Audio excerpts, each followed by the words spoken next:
Zelkova a Belicea. Manutenção e troca de vaso. Junte-se a mim para acompanhar o meticuloso trabalho de poda e a cuidadosa troca de vaso deste magnífico bonsai, realçando sua beleza e harmonia de maneira única.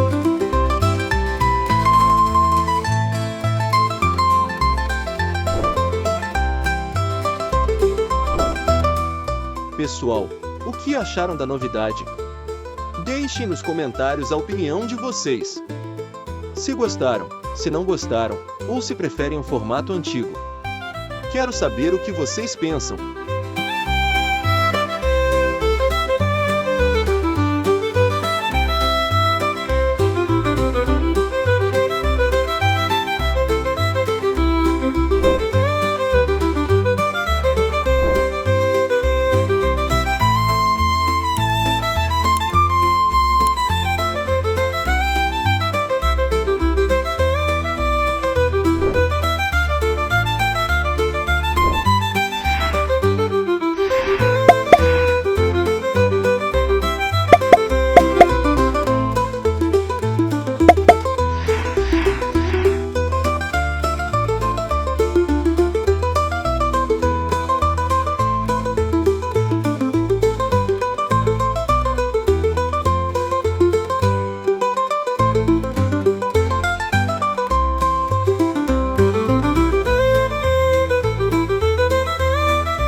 Janeiro começa com tudo. Uma nova linha exclusiva chega para você, amante da arte do bonsai.